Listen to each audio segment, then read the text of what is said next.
के जाइया कनाई गे ना गे मैया को ना कर बहु तोहर विदाई गे सुन के जाइया कनाई गे ना।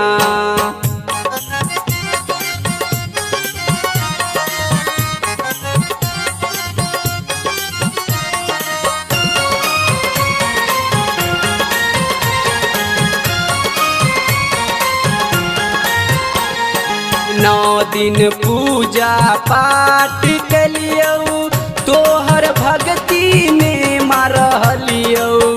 नौ दिन पूजा पाठ कलियौ तोहर भक्ति में मरहलियौ गे तोहर भक्ति में मरहलियौ गे कोना माँ बेटा से सहतै जुदाई गे सुन के जाइया कनाई गे ना गे मैया कोना के करबौ तोहर विदाई गे सुन के जाइया कनाई गे ना।